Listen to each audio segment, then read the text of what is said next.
Hello साथियों, नमस्कार साथियों। आपका रोजगार आईटीआई अवधेश में स्वागत है। साथियों, आज की क्लास में हम बात करने वाले हैं आईटीआई सेकंड ईयर वाले छात्रों के लिए। आप सभी छात्रों को मैं बता दूं, चाहे आपका कोई भी ट्रेड हो, अगर आप सेकंड ईयर के स्टूडेंट हैं तो आपके प्रीवियस ईयर जो है यहाँ पर मैं आपको क्वेश्चन जो है कराने वाला हूं कि आखिर 2024 में जो आपका पेपर हुआ था उसमें एम्प्लॉयबिलिटी स्किल के जो है किस तरीके के प्रश्न पूछे गए और निम्न पैटर्न पे आधारित जो एनसीईआरटी बोर्ड की तरफ से दिया गया पीडीएफ है, क्या वहीं से प्रश्न पूछे गए थे। तो मैंने आपको पहले भी बताया था कि अगर आप निमी पैटर्न के जो भी पीडीएफ है, जितने भी प्रश्न हैं, अगर आप सही ढंग से उसे पढ़ लेते हैं तो एक भी प्रश्न आपका मिस नहीं होगा। ठीक है, तो यहाँ पर हम जो है इस क्लास में बात करने वाले हैं जो आपका प्रीवियस ईयर में पेपर आया था, क्योंकि बहुत सारे स्टूडेंट जो है सेकेंड ईयर के हैं। लगातार आप लोगों की तरफ से कमेंट और मैसेज आ रहा है कि सर थोड़ा सा हम लोगों को जो है प्रीवियस ईयर का एक बार पेपर दिखा दीजिए, उसके बाद जो है क्लास स्टार्ट कर दीजिए। ठीक है, तो यहाँ पर देखिए हम बात करने वाले हैं। यहाँ पर आप देख सकते हैं सीधे तौर पे कुछ यूट्यूब का गाइडलाइन होता है, तो यहाँ पर हमने जो है कुछ हाइड किया हुआ है। ठीक है,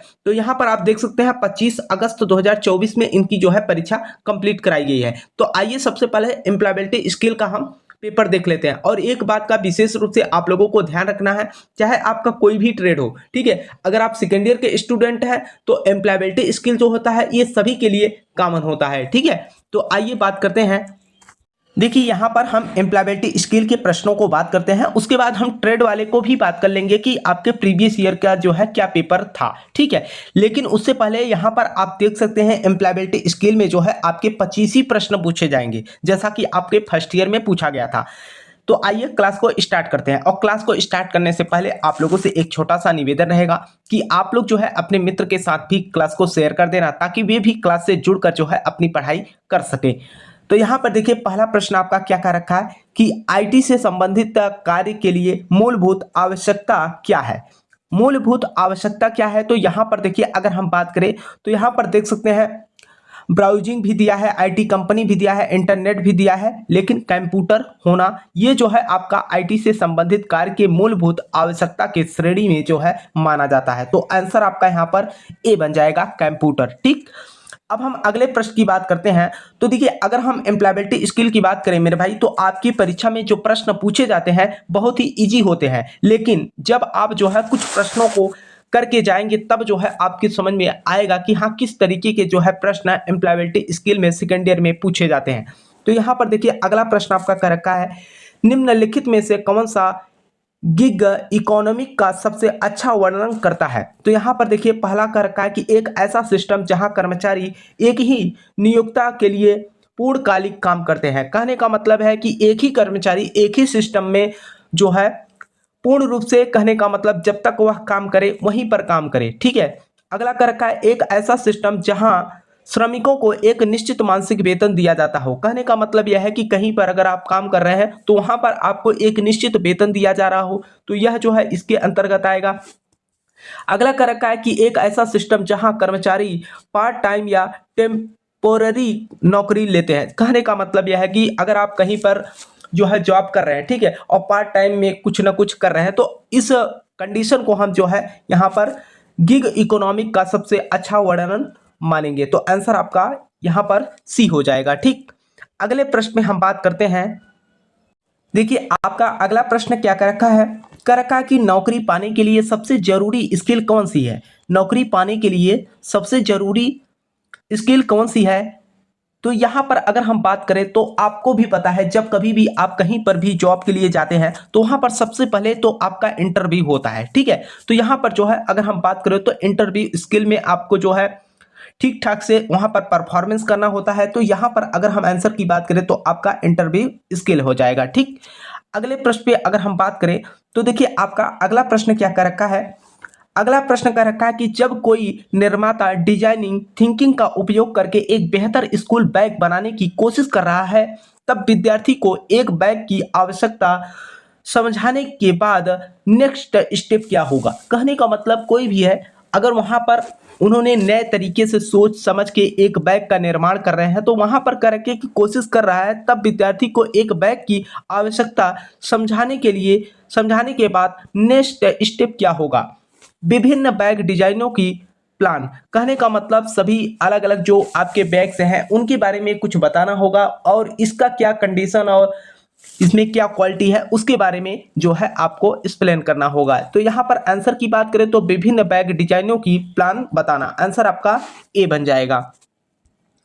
अगले प्रश्न की हम बात करते हैं तो देखिए आपका अगला प्रश्न क्या कर रखा है, अगला प्रश्न आपका कर रखा है ग्रीन प्रैक्टिस में कोई भी गतिविधि शामिल होती है जो यहाँ पर देखिए प्रदूषण उत्पन्न करता है। ग्रीन प्रैक्टिस में जो है प्रदूषण नहीं उत्पन्न होता, पर्यावरण की हानि पहुंचाता है ये भी नहीं होता, इसमें बहुत अधिक उपभोग करना शामिल है ये भी नहीं होगा। तो यहाँ पर जो है पर्यावरण और संसाधनों की रक्षा और देखभाल करता है। तो आंसर आपका यहाँ पर डी बन जाएगा। देखिए यहाँ पर जो है मैं जो आपको प्रश्न करा रहा हूँ ये प्रीवियस ईयर के पेपर है, जो स्टूडेंट ने पेपर दे दिया है उनका आंसर शीट है, ठीक है। तो यहाँ पर मैं आपको थोड़ा सा पेपर दिखा रहा हूँ, उसके बाद जो है मैं आपको जो है यहाँ पर विधिवत तरीके से एक्सप्लेन करके बताऊंगा भी, ठीक है। क्योंकि बहुत सारे स्टूडेंट के इस बात को लेकर कमेंट आए थे कि सर आप जो है प्रीवियस ईयर का एक बार पेपर दिखा दीजिए फिर जो है उसके बाद क्लास स्टार्ट कीजिए, ठीक है। तो यहाँ पर आप देख सकते हैं सीधे तौर पर अगर हम बात करें तो अगला प्रश्न आपका देखिए क्या कर रखा है कि ईमेल लिखते समय विषय का स्पष्ट रूप से उल्लेख करना क्यों महत्वपूर्ण है।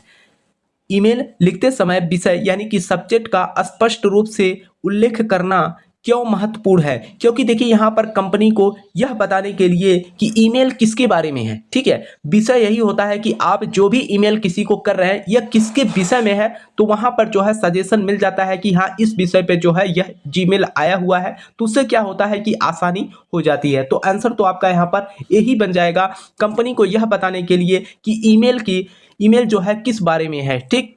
अगले प्रश्न पे अगर हम बात करें तो देखिए आपका अगला प्रश्न क्या कर रखा है, एक नियमित गैर ऐप आधारित गिग इकोनॉमिक जॉब का अवसर कौन सा है, जॉब का अवसर कौन सा है। तो यहाँ पर जो है होम कैटरिंग होता है, ठीक है। तो आंसर आपका बी बन जाएगा। अगले प्रश्न की हम बात करते हैं तो देखिए आपका अगला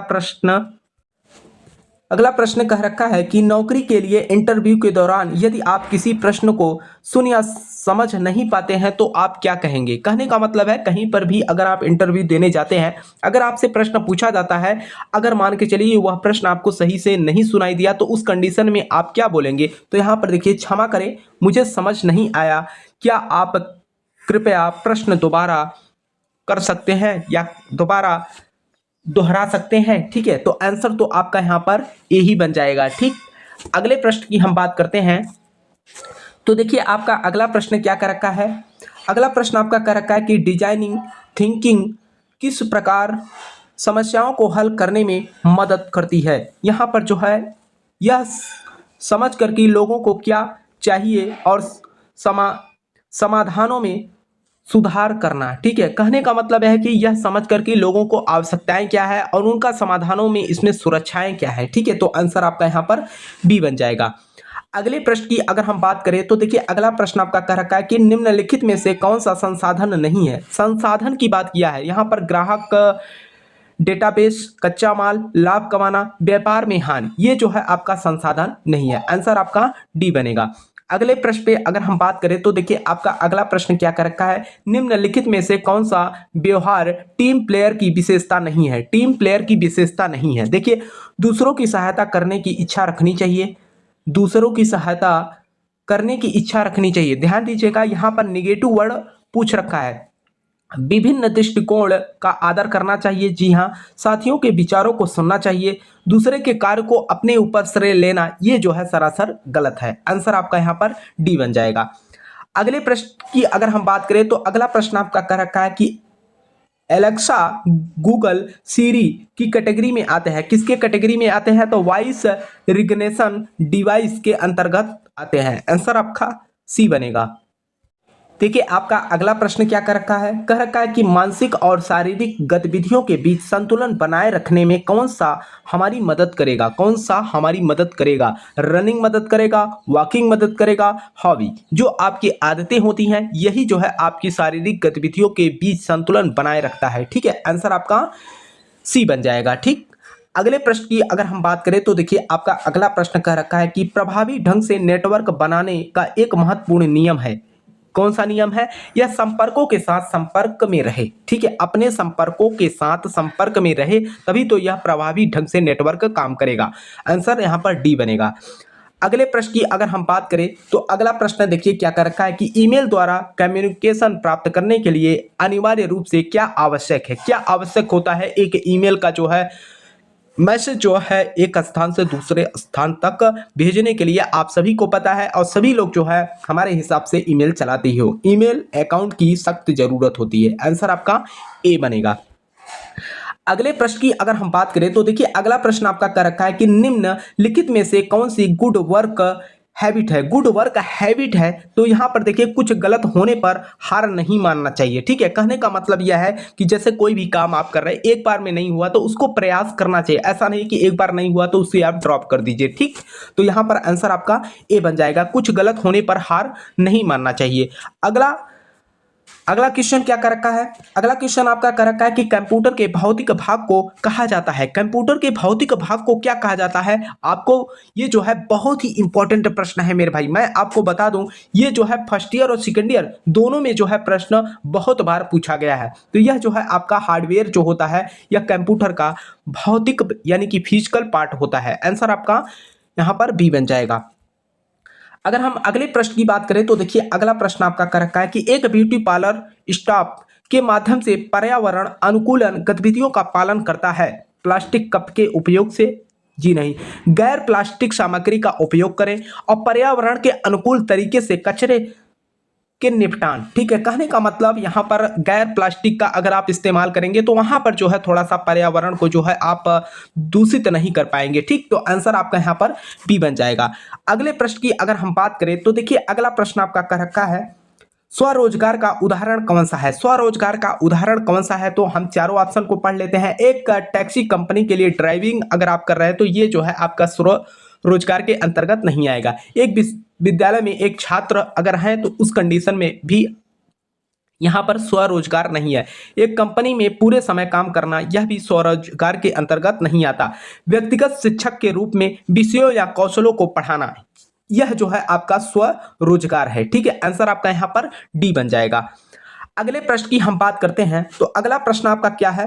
देखिए अगला प्रश्न का रखा है कि जब आप नई मशीन का उपयोग करना नहीं जानते तो आपका क्या कार्य होगा? ठीक है, जब आप नई मशीन का उपयोग करना नहीं जानते हैं तो आपका क्या कार्य होगा? तो यहाँ पर जो है थोड़ा ब्रेक लेकर और बाद में इसे करने के लिए जो है आ जाना, ऐसा कुछ नहीं होगा। नौकरी छोड़ देना चाहिए? नहीं, सहायता मांगे और सीखें कि मशीन का उपयोग कैसे करना चाहिए। ठीक है, कहने का मतलब जिस भी मशीन के बारे में आपको जानकारी ना हो, अपने सीनियर और वहां पर जो रहते हैं उनसे जो है जानकारी करने के बाद जो है आपको ऑपरेट करना होगा। ठीक है, आंसर आपका सी बन जाएगा।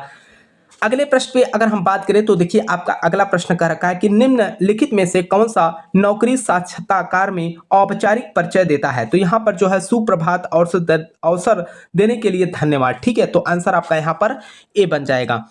अगले प्रश्न की अगर हम बात करें तो अगला प्रश्न आपका क्या कर रखा है कि उपयुक्त वर्णनात्मक शब्दों में वाक्य पूरा करें। Role models people to follow them. तो यहाँ पर अगर हम बात करें तो यहाँ पर आपका इंस्पायर हो जाएगा, इंस्पायर। तो आंसर आपका यहाँ पर सी बनेगा। ठीक है, अगले प्रश्न में अगर हम बात करें तो अगला प्रश्न देखिए आपका अगला प्रश्न क्या कर रखा है कि मैग्निफिकेट, शॉर्ट, लेंथी, ब्राइट के उदाहरण क्या है? तो यहाँ पर जो है आपका डिस्क्राइबिंग वर्ड्स हो जाएगा। ठीक है, आंसर आपका सी बनेगा। अगले प्रश्न पे अगर हम बात करें तो देखिए आपका अगला प्रश्न कर रखा है कि दर्शकों को अपने बिजनेस प्लान के बारे में बात करते समय आप उन्हें अपने प्रोडक्ट को बेहतर ढंग से कैसे समझाएंगे? ओवरऑल बिजनेस लागत शेयर करना, ये तो गलत काम हो गया। एक जोक सुनाए, ऐसा भी नहीं। प्रोडक्ट सर्विस का डेमो दीजिए, उनको बताइए, तब जो है समझ पाएंगे। आंसर आपका यहाँ पर सी बन जाएगा। अगले प्रश्न की अगर हम बात करें तो अगला प्रश्न देखिए आपका क्या कर रखा है कि व्यवहार का एक कोड है जो सामान्य मूल्य और व्यावसायिकता पर आधारित है। तो यहाँ पर जो है कार्यस्थल पर कहीं पर भी आप कार्य कर रहे हैं तो वहां पर जो है आपके शिष्टाचार जो है बहुत अलग ही रोल अदा करते हैं। तो आंसर आपका यहाँ पर सी बन जाएगा। ठीक है, तो देखिए ये जो पेपर था 2024 में पूछा गया प्रश्न है और सेकेंड ईयर के लिए है, ये सभी ट्रेड के लिए है, मैं आपको बता दूं। और आप लोगों के ही कहे अनुसार मैंने आपको एक पेपर यहां पर दिखा दिया। बाकी मैं आपको कहना चाहूंगा जो आपके नीमी पैटर्न में यानी कि एनसीबीटी बोर्ड की तरफ से जो पीडीएफ प्रोवाइड किया गया है उसे सबसे पहले हम लोग जो है पूरा एक्सप्लेन के साथ उसे हम लोग पढ़ने के बाद जो है आपको मैं प्रीवियस ईयर का जो है 10 से 20 सेट अगर मैं करा दूंगा, तो अगर आप प्रीवियस ईयर का ही सेट देख के चले जाएंगे तो भी आपका बहुत ही अच्छा रिजल्ट आएगा। ठीक है, मुझे उम्मीद है साथियों कि यह क्लास जो है आपको समझ में आई होगी। अगर आपको किसी भी प्रश्न को लेकर कहीं पर कोई डाउट हो तो आप नीचे कमेंट बॉक्स में कमेंट कर देना। ठीक है, और आप लोग अपने मित्र के पास भी क्लास को शेयर कर देना ताकि उन्हें भी जो है क्लास की इंफॉर्मेशन मिल सके और अपनी पढ़ाई कर सके। और साथ में अगर आप चैनल पे पहली बार हो तो चैनल को सब्सक्राइब कर लीजिएगा ताकि आपको आईटीआई से रिलेटेड हर अपडेट की जानकारी और आईटीआई से क्लास आपको नोटिफिकेशन मिल सके। तब तक के लिए आपसे मिलते हैं नेक्स्ट क्लास में। तब तक के लिए जय हिंद, जय भारत।